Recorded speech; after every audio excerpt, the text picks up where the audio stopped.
Once upon a time, there lived a fairy elfin girl by the name of Gloria Love. She lived in a truly utopian village, very much akin to the ancient Lemuria that you will have heard of in days of old. In the village lived many other fae, like fairies, pixies, elves, gnomes, sprites, and leprechauns.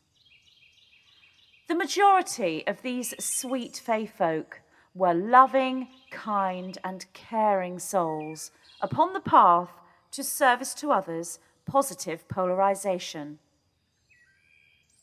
Yet, as in all good tales and stories, there was a baddie, or rather a group of baddies, known as the overlords. Vampires and hybrid fae vampires and their minion vampire wannabes, together they were known as the Overlord Structure or Overlord Syndicate. Yet they were only known as such by Gloria Love and those like her. Those that knew what the Overlord Structure was, who they were, and why they did the things they did. The other fae simply saw them as business fae, leaders in the realm of village politics or experts in the areas of finance. The Overlord Structure was a tiered system or pyramidal organization, with the dark magician full-blood vampires at the top and the minions and slaves at the bottom. This structure operated through lies, falsehoods, manipulation, and fear. They created problems, waited for the reactions, and then offered solutions to the villagers. In the village were multiple different domains. The village was a world in and of itself, part of a larger galactic structure made up of 9 interlocking but separate parts.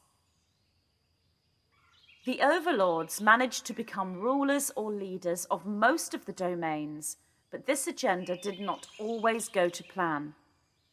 A while ago in the village, the female dark witch, Hilla Kilarionton, was set to be the leader of one of the most powerful domains in the village, the Americanotto lands. She was predicted to be such a leader and was magically worked upon by the dark vampire magicians to be thus.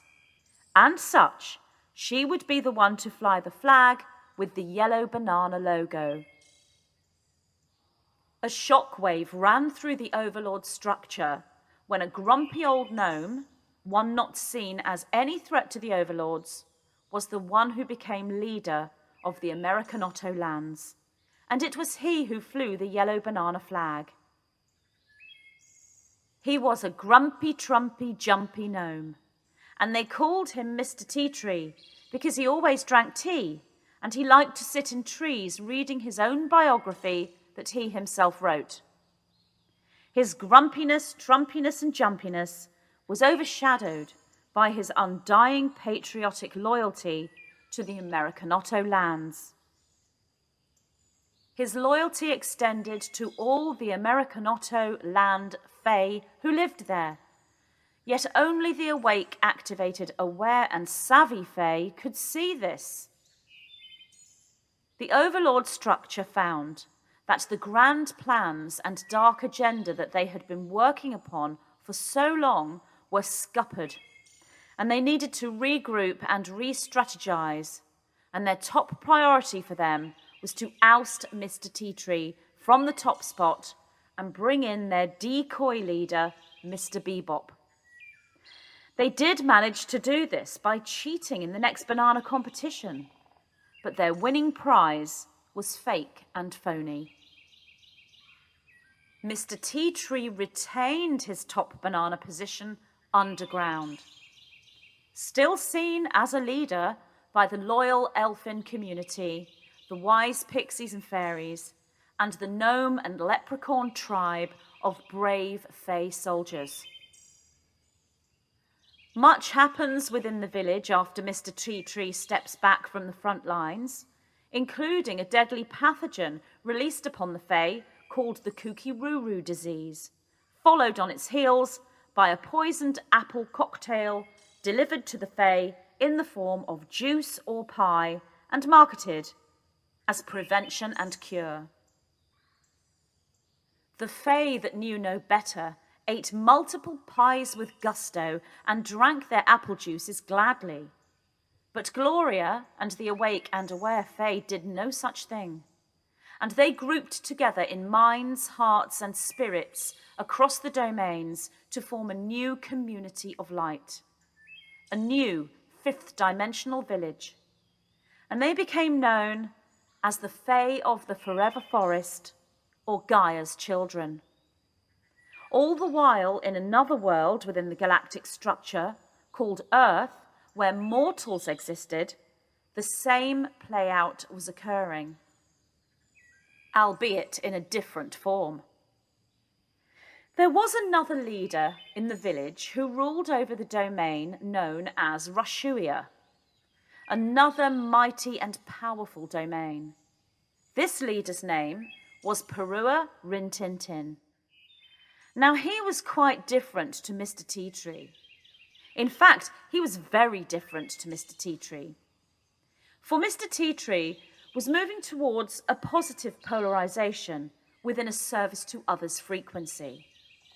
He was not quite there yet, but the journey was difficult for grumpy gnomes. Perua Rin Tintin was a vampire just like the overlords. In many ways, he was similar to them, but he did not drink fairy blood like they did. He was not polarized negative, service to self like they were, or aspired to be. He was a vampire of neutral polarity. This made him uninterested in the overlord structure, and he would turn a blind eye, if needed, towards their shenanigans and machinations. He operated upon a philosophy of, you don't mess with me, and I won't mess with you. For the most part, the overlord structure left Perua Rin Tintin alone, although they set up some fail-safe architecture within Perua Rin Tintin's territories for a future time. Their agenda did not allow for an independent leader, most especially of a powerful domain such as Rushuiya. And if Perua Rin Tintin did not join them, then they would eventually take steps to displace him from the top yellow banana spot.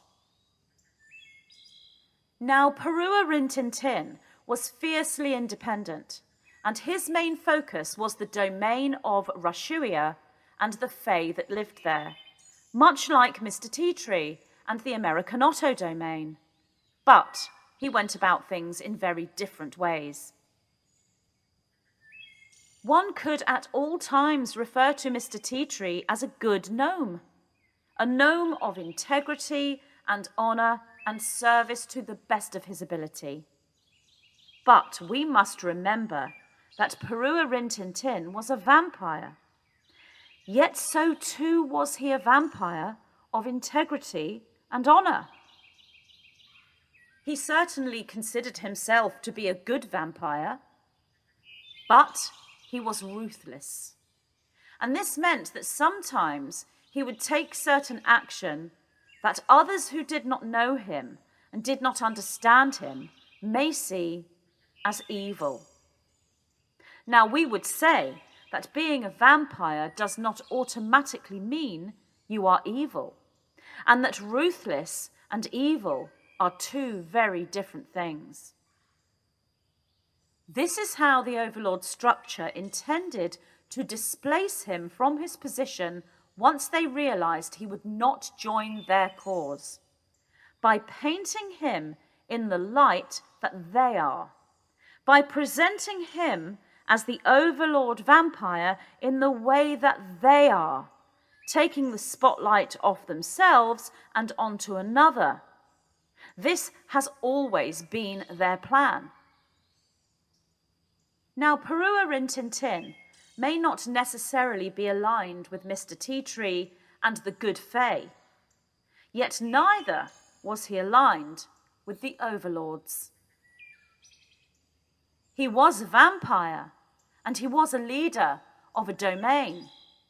And in that sense, you may refer to him as an overlord. But he was not an overlord like they were. He was not part of their structure. So because he did not align with the overlord structure, for all intents and purposes, this made him an ally to Mr. Tea Tree and the Good Fae. Most especially when he realized the overlords were indeed messing with him, his domain, and the Fae within that domain. The silent agreement was thus over when the overlords instigated a battle between Rushuiya and the neighboring domain known as the small place with the large crane. All overlord-ruled domains had come together in a fake and false grouping, pretending to the Fae that this grouping, known as the New Toe, would protect them and be part of their security. The small place with the large crane would thus be defended by the overlord-ruled New Toe grouping and potentially go to battle with Rushuiya and Peru Rin Tintin. This would send the unaware and innocent Fae across the entire village into another frenzy of fear and terror, far worse than the fears created by the Kukiruru, as the Fae were already exhausted, traumatized, and weak. The perfect time for the overlords to move ahead with phase 2 of their dark plan.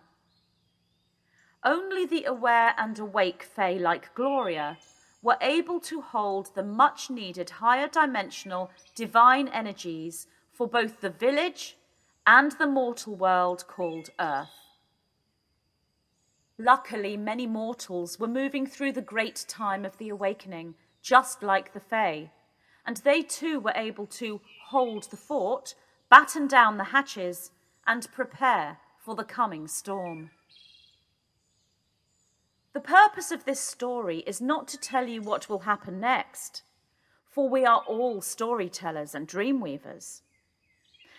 However, the fall of the New Toe grouping is sitting in the fields of potential manifestation as the tower in the tarot deck. We are all scribing this story together as we go along. The purpose of this story is to set the stage and introduce you to the characters so you know who is who and what is what as we go further into Storyland. With good wishes to all Fae, vampires and mortals alike, we thank you for listening. We are Magenta Pixie and the 9.